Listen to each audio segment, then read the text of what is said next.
This Deepat's Tamiya League Random Video Log is presented to you by LBC, We Like to Move It, and by Tamiya Changi Online and the Quick Hobby Shop in the city of Malolos, Bulacan.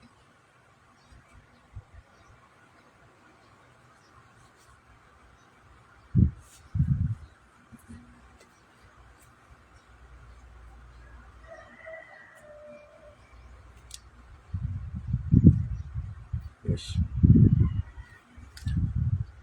Hello mga ka-Dipat, Don Patrick D. Paragila here for another video log for this month of February 2024. So, yung every kit, every quarter pala, para mas paliwanag. Alright, so we are in another edition of Dipat's Tamiya League Random Video Log this February 2024. Second set of Tamiya Mini 4-wheel drive ayuda ngayong 2024. For the month of February, naisipan ko po mag-order ulit dahil kasi meron akong mga nakitang mga problema sa dami ng mga auto na sinali ko. Yung 2 beses na po nakapag-race ang inyo pong lingkod, nung January 12 sa Poso Rubio at saka nung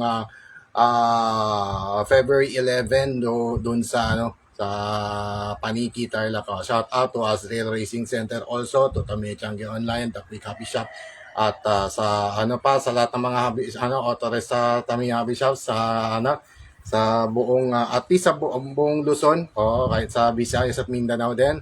So Luz Biminda, Pilipinas, muli po isang maganda at mapayapang hapon po sa inyong lahat. And salamat sa nag-like kay MC Gagala Abad Santos. Thanks for the like. Yan, nakita ko kagad yung profile pic na suminias ng like. Thanks. Alright.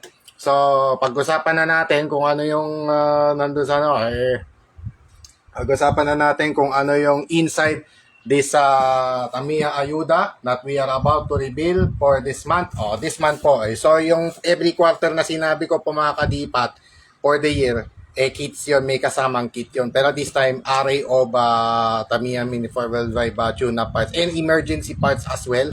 Kasi po, meron nga pong talagang emergency. Ganun naman po, kailangan ko talagang yung ma-maintain. Yung purpose ko nito is to well-maintain, para well-maintain yung ating mga auto. No? Alright. So, balik tayo doon sa cam. Mamaya-maya, ipapalanan ko na rin. So, re-reveal ko na rin, ibubuksan na po natin itong package na nandito. So, nakakahon po to. So, nasa malaking max. So, dahil sobrang fragile, kailangan pag-ingatang mabuti. Okay. So, dito ko na siya ikakat. Bukas po, concert tayo ulit sa An Evening with Deepa Regular tomorrow night dito sa Deepa's Music Hall. We are inside ngayon, sa ngayon ng inyo pong lingkod, katatapos lang maglaba at napagod na rin ng kalalaba. Napagod din mag-ayos ng bisikleta. Opo, dami ko pang gagawin. Kahit pa, but despite having some busy schedule, somehow, nakakapag-enjoy pa rin ng mga Tamiya Racing. Ayun, gaya nga nung nakikita po natin sa DTL SMC.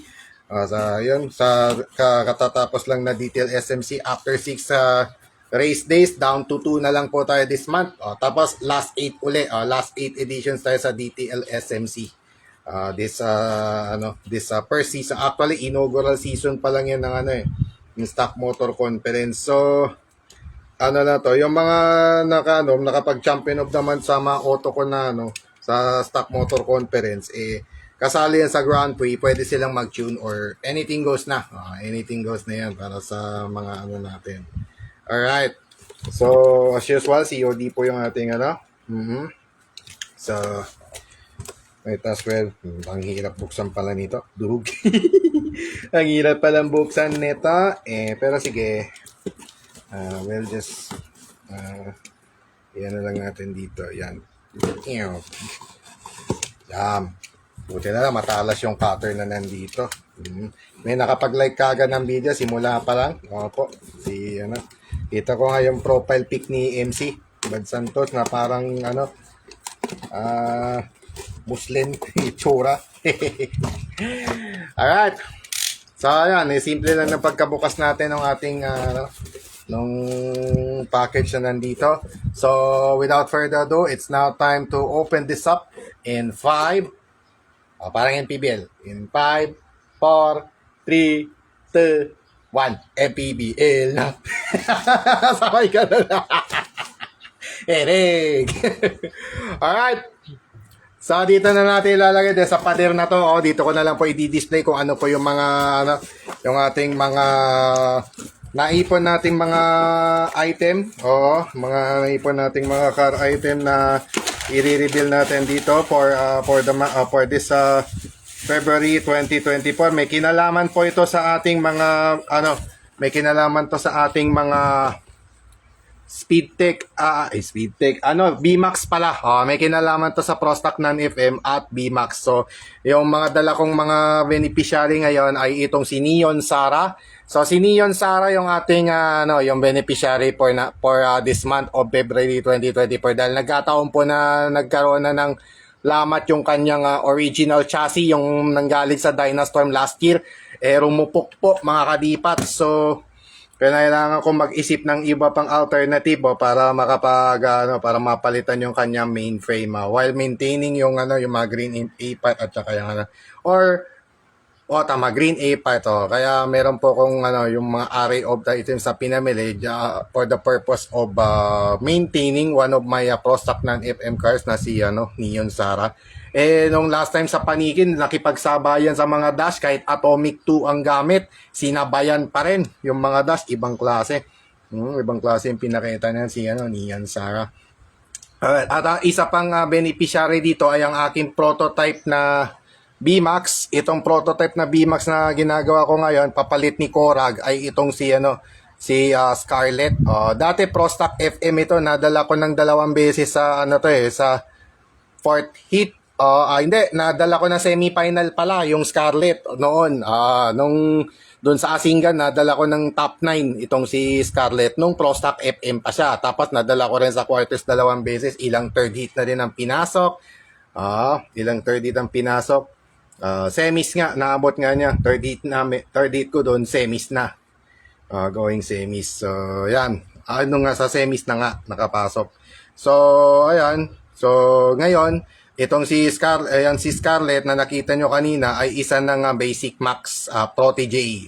Isa ng Basic Max Protege na yon, simply because yun nga, nilipat ko na rito yung mga parts ni, ilan sa mga parts ni Korag. Ayan, tapos meron na akong PDR. So, yan po, sila pong dalawa, yung mga beneficiary po natin for this month of February 2024. And I will reveal it one by one. Yan. So, ito na po yung ating mga ayuda na i-reveal natin within 30 minutes time. Lang tayo kapag reveal ng ating mga item. Within 30 minutes lang to, hindi to tatagal masyado. So, without further ado, let's now reveal first ay itong mga Super 2 chassis na nandito. Itong mga Super 2 chassis na hawak ko po ngayon, yan. Unahin natin itong Super 2 fluorescent color chassis set, orange and green, 95248. Item number, I repeat, it's 95248. Yan po yung item number ng Super 2 fluorescent green and orange. Yan. Siyempre, all abs resin. Ganun din, A-parts at saka yung mainframe. They are made in Japan. So, hindi lang sinabi rito kung magkano ito. In yen, hindi ko nabasa. Pero na to, 300 something na yata to. Tumas na yung presyo. So, yan. So, orange and green, yan, pang-maintain lang, simply for Neon Sara's maintenance at kay MP din. Yan. Kung may maisip ako na pang-BMAX, sige, yan na natin. Yan. Alright, next, ang kasunod naman yon yung 95249, yung fluorescent pink and fluorescent yellow Super 2 set. Ayan, 95249. Magkasunod lang po yung kanina, 95248. This time, 95249 naman po. Itong yung fluorescent yellow, ito lang po yung target ko talaga, itong fluorescent yellow mainframe na ipapalit doon kay Neon Sara. Kasi po, itong si Neon Sara na kulay puti niya is PC apps. Galing po ito sa, yung mainframe na ginagamit po niya ngayon, mga kadipat, galing po kay Merlion. Opo. Shoutout pala sa Team Nuwang. Team Nuwang Ordaneta, kina Give Obito Otses, kaya Jeremy Delgado, yan. Shoutout sa inyo, kina Lawrence Oris Boado, kay King Renz Oris, yan. Shoutout po sa inyo. At magandang hapon po. At matagal ko na kayong hindi nakakasama sa mga racing. Oo nga po. Sa ngayon kasi mga napagdaan, marami kasing pagsubok na pinagdaanan ng inyo pong lingkod last year.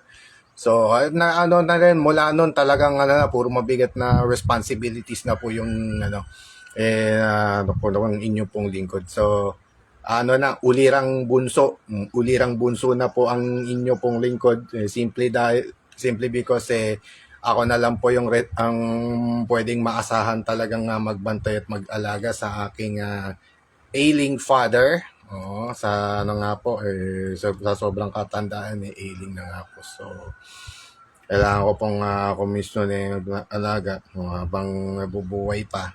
Diba? So, yun na, habang may time pa tayo makasama siya. No? Alright. So, yeah, ayaw ko na ituloy. Baka maiyak na naman ako rito. Sorry po kung maging emotional pa ako minsan. Ganun talaga ang inyo pong likod. Emotional talaga. Si Dipat Aguilar.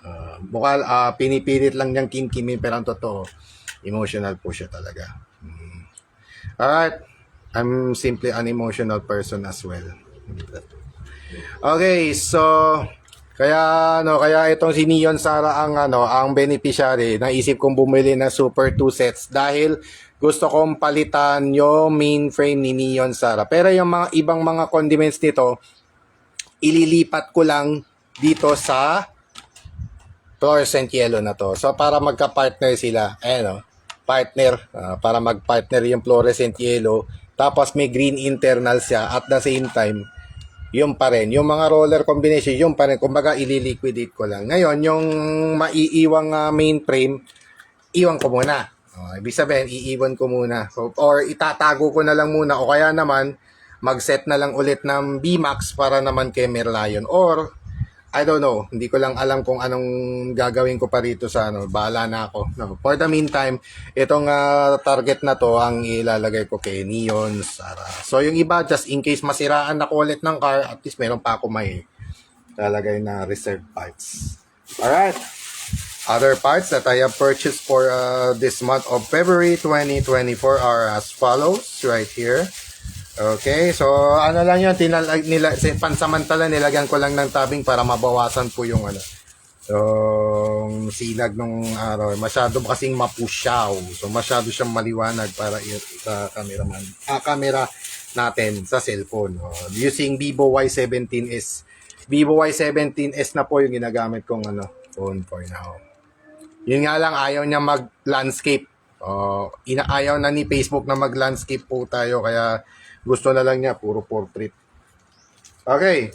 So yung ibang mga pinamili ko ay ito yung mga grasa at yung mga sets of Tamiya grease included in the kit. One per kit yan, pero nangolekta ko, medyo namakyaw ako ng mga grease is simply because gusto ko kasi ma-maintain yung aking mga panglabang auto. So, yung Team Road mismo. Yung Team Road, yun yung mga official kong panlaban talaga sa Tamiya Racing.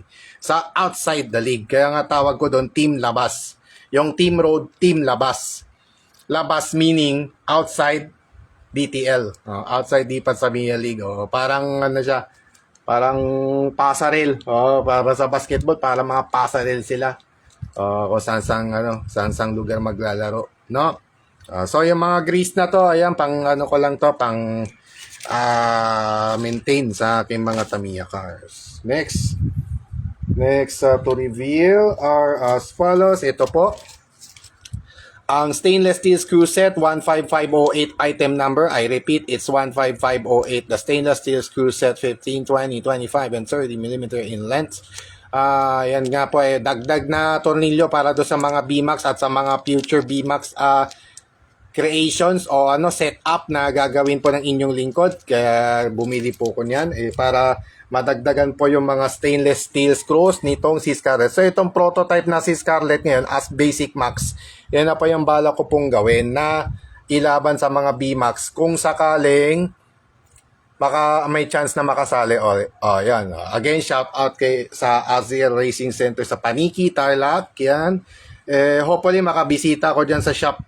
Sa shop na yan or sa sa Wraps. Hopefully makabisita din sa Kabanatuan one time. Kay Mark Kenneth Gapus Guillermo, thank you so much for dropping by right here on this random video log. Yan. Shoutout sa inyo dyan sa Barangay Mabanogbog at sa Karatig Barangay ng Urdaneta. Yan, Binmaludpod. What else? Ano ba yung mga katabi ng Mabanogbog? So, yung Santa Lucia, doon sa bandang sa bandang Camposanto na yun, San Vicente, yan. Alright. So, next to reveal, yung stainless steel yung isa kong na-reveal. Next to reveal are these lock nuts, red lock nuts. Yan, wait. Totoy! Ayun. Yon, luminaw din. 15493 item number of this 2mm aluminum lock nut plated in red plated lock nuts with 380 yen as its price in Japan. Yeah, 15493 item number, especially for Scarlett. Yung mga i-reveal kong mga huli kay probably kay Scarlett na ito. Maybe not all of these, pero re-reveal ko na rin dito sa prototype na Basic Max. So, I'll try to experiment itong Black and G na to sa CFM na ilagay sa Basic Max using power. Talagang power lang, maximum na 'yon. Pinasagad ko lang for Bracken Gigant. All Bracken Gigants power dash. Yan lang talaga ginagamit ko pag mga kahit sa speed tech, yun lang yung ginagamit ko talaga, power. Hindi ko na sinasagad sa sprint or ultra. Okay ako sa power. Basta medyo lightweight yung design din niya. Pwede. Okay lang. For this matter, dahil basic max naman, as is lang, kahit i-omit ko na lang yung yung front cap. Yung front cap. Meron naman siyang front hook. So, might as well, okay na rin yung ganito na rin. Putol na kasi yung hook nito eh. Pero di ba, kung sakali may chance ako makabili ng Bracken FMA, kukuha ko ulit. Tapos yun yung ipapalit kong call dito siguro. Or yung na lang, yung dagdag na hook, front cap. Kung meron lang sana yung pulley out plate na kahit anong pulley out plate man lang sana, pero unfortunately hindi nga lang siya available. Kaya minabuti kong yung parang SRP setup na lang. The difference is that hindi tayo magla-lantern. Instead, maglalagay lang tayo ng siguro mga magagaan lang na mass dampers dahil na siya, yung medyo may kabigatan na rin yung Bracken kahit walang mass damper eh. Kaya mga magagaan na lang na mass damper siguro ilalagay ko. But let's just see kung may experiment ko pa, baby, I don't know. I don't know kung kailan ko ma-experiment. Let's see tonight kung kung magawan ko siya ng paraan later on. Alright. Next to reveal is this side mass damper set for MA chassis. Yan. Side mass damper for MA chassis 15490. I repeat, it's 15490, the item number of the side mass damper set for MA chassis with the Japanese price of 620 yen. 620 yen yung presyo sa Japan itong side mass damper set for MA chassis. Yan, sinadya ko talaga bumili kasi first time ko lang gagamit nitong side mass damper. Never pa kasi ako nakagamit ng ganitong set. So hindi ko pa alam kung yung mga so dito ko malalaman kung ano yung mga possibility sa ibang chassis nito. Obviously for MA design yan, but for other chassis, okay kaya? We'll find out. There's only one way to find out. I'll just have to install them. Yan, MA, FMA. Ang pala yon, yung item na yon, pwede sa MA, FMA, or at sa Super Double X. But I don't know lang sa CFM kung pwede. Siguro dadaan na lang sa discard ito. Let's just check na lang later on kung sakali. Try ko lang yung mga na yan, yung kahit yung plate lang at least. Yung mga black damper na kasama nito, bahala na ako kung saan ko ilagay. It's just a matter of preference for me for now. So let's see. All right, last two items. The penultimate item that I'm gonna reveal is this one, Hyper Dash 3 motor, formerly Hyper Dash 2, and now it's Hyper Dash 3 with an item number of 15477. I repeat, it's 15477. So this is actually my first time to buy a Hyper Dash 3 motor. Yan, with a maximum RPM of 21.2, I think. Yes, it's 21.2 RPM maximum. Pero pwede rin masagad yan, beyond that limit. Pwede masagad yan beyond that limit. Siguro mga 24K, 24K RPM, 24,000 more or less. Minsan umabot ng 24,000 RPM to. Kaya kung minsan nangahabol din ng Mac, ng Mac o kahit ng power. So, pag mga likuan, again, kay Scarlett ulitong ano na to, yung motor na to. Sinadya ko talaga tong kunin for Scarlett. Kasi yun yung mga design motors ko for Bracken Gigants. Basta lahat ng Bracken Gigants, ang ginagamit ko, kung red, Atomic 2, Hyper 3, or Power. Ngayon, pag ano naman, Black and Black, Torque 2, Atomic 2, Power. Yun naman yung ginagamit. Pareho silang Power ginagamit, Max. Kahit sa basic, Max, Speed Tech, basta lahat ng kategory, kahit sa ano rin, Pro Stock FM. Hindi yung gamit kong ang presyo pala sa Japan nito 460 yen. 460 yen yung ano niya, presyo ng Hyper 3 sa Japan. In its cost 230 Philippine peso in the Philippines it's 230 PHP or Philippine peso. That's it. Kasi merong mga ibang bansa kasi na peso ang ano currency. Mexico kasi peso rin eh. Ganon din yung ano siguro. I think yung Spain peseta ba yun o peso din yung Spain? I think yung sa mga Latin Americas, ganun yung ano. Kaya in-specify ko yung peso natin to PHP or Philippine peso. So again, yung last two items actually kay Scarlett na ito mapupunta. Alright, and finally but not the least is speaking of Power Dash, yun nga po yung ating last item to reveal. Itong Power Dash motor with an item number of 15317. Kabisado ko to eh.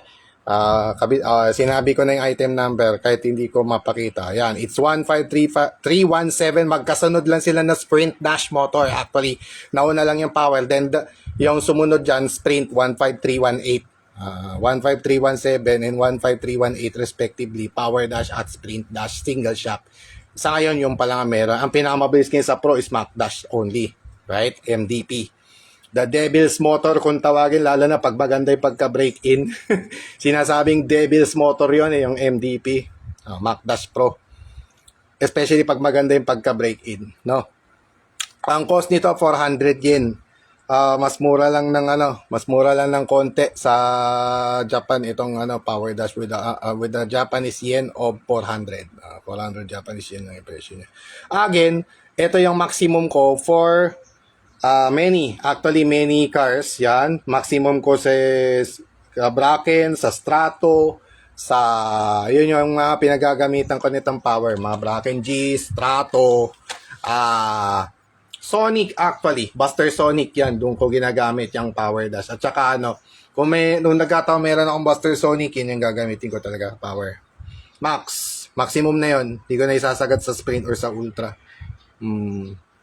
Ano na yan, kung may embang man yun, hindi na ganong embang yun. So, I don't know lang kung magiging. Ikukunan na lang natin ang video in the coming days. Right. So, yun. Yun yung mga na-reveal na natin. Okay, so na-reveal na po natin lahat. Ayan, ilatag ko na po lahat ng mga beneficiary natin. Yan. Ito, just in case lang, reserve list. Dito na lang yan. So, dalawang auto lang yung dinala ko ngayon dito for this video log. Dahil, ang talagang purpose natin is to further improve the setup ng aking mga Pro Stock NAN at B-Max. So, ayan. Ito, emergency purpose lang yan. Hindi pa natin tiyak kung siya. Pero ito sigurado, mga rin. Ayan, emergency. All, yan. Ito. Sige. Ayusin natin. Yum. Alright.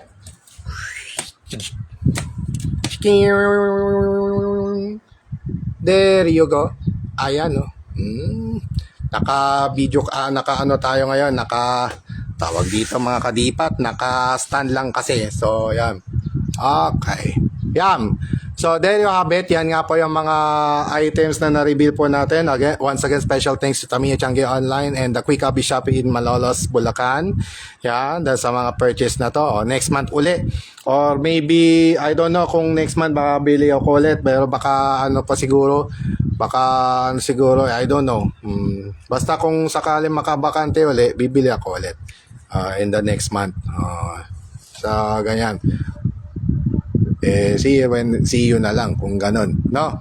Alright, so there you have it. These are the parts that we have that I have purchased for this month of February 2024 for further improvement ng setup na mismo ni na Scarlett, Neon Sara at ng iba pang mga nangangailangang auto na kailangan kong alagaan, syempre. Yan, sorry. Okay. Yan. So that will do it for our latest edition of our DPAT Tamiya League Random B-Log for the month of February 2024. And once again, this has been yours truly, Don Patrick D. Pereglas, signing off for now. And thank you so much to all who dropped by and whoever will watch anytime on this video log. And as always, stay safe and healthy, avoid negative voices and especially drugs and all other negativities, and protect yourself, protect ourselves from all those negativities at all times and at all costs. Once again, this has been Don Patrick D. Peregular, leaving you a pleasant Thursday afternoon to all of you. And as always, to God be all the glory and honor. God bless to all of us. God bless our beloved Maharlika Nation, and God bless the entire world and all of us Filipinos across the globe.